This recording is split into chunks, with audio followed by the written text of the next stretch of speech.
Everybody, welcome back to my YouTube channel. I am Abigail and you're watching the English Dictionary. So in our last video we talked about proper nouns. Today we are going to learn about some more nouns, that is abstract, concrete and material nouns. Let's move on. Abstract nouns. Abstract nouns are the type of nouns that cannot be used by our five senses. For example, happiness and sadness. Our five senses include taste, which is by our tongue, smell by our nose, sight by our eyes, which is also known as see by our eyes, hear with our ears and touch with our hands, or also feel with our hands. So I'm going to show you some examples related to the examples I've given for the meaning of abstract nouns. Today our class was filled with happiness. So happiness is an abstract noun because we can't taste happiness, we cannot smell happiness, we cannot see happiness, we can't hear happiness, and we cannot touch happiness. So it's a feeling we have, but we can't really use our five senses with it. So our next example is the village was filled with sadness. So that also is an abstract noun because we can't use all our five senses in that particular word. Now let's move forward and see about concrete nouns. I hope you understood this. Concrete nouns. Concrete nouns are the opposite of abstract nouns. These nouns can be used by our five senses. For example, sandwiches and book. So concrete nouns are the opposite of abstract nouns. In abstract nouns, we can't use all the five senses. But in concrete nouns, what's the opposite of not being able to? Yes, being able to. So in concrete nouns, we are able to use all the five senses in it. But in some cases, we will lose one or two of these five senses in the particular word. So now let's see some examples with the examples which I have given for the concrete noun. I saw my friend eating sandwiches today. And the next sentence is, I took a book from the library. So in these two, book and sandwiches have been highlighted in black color. So, book and sandwiches can be used by our five senses. So, the five senses are eyes, ears, mouth, nose and hands. So, that is see, taste, touch, hear and smell. So, you can smell sandwiches, you can see sandwiches, you can eat sandwiches, you can touch sandwiches, but you cannot hear sandwiches.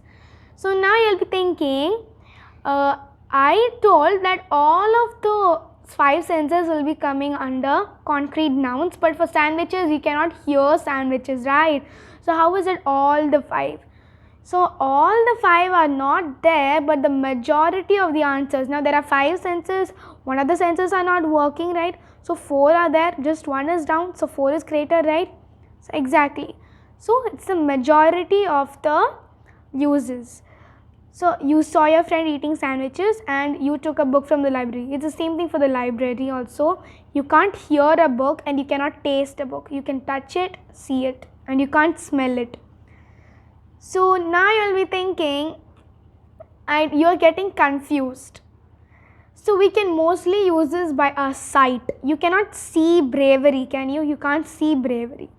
So mostly the way you could describe and not confuse yourself with concrete nouns and abstract nouns is mostly by your sight.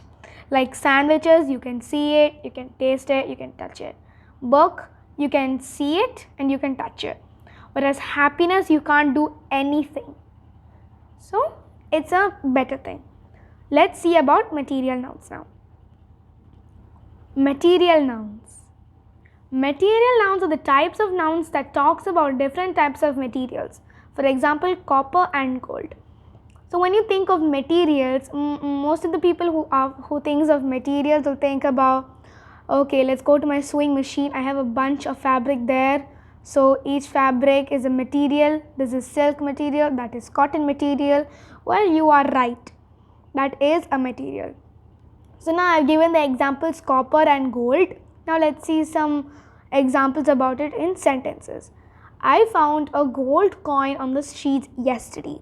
So gold in this sentence has been highlighted because that is a material noun. Gold, silver, copper, all these come under material noun. Let's see the other example. I had to use a copper bottle.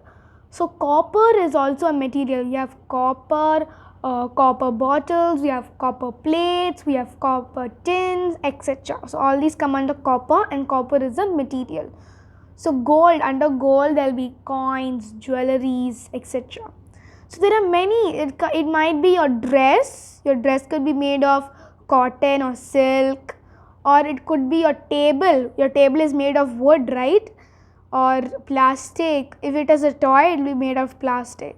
So that is a material. Wood, the table which you made of, that's a material.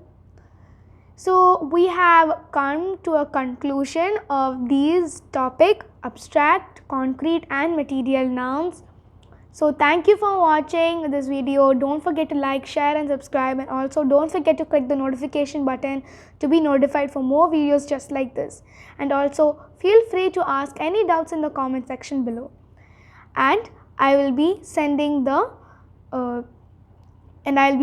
link in the description for our last video, which was proper nouns. Thank you for watching. Bye.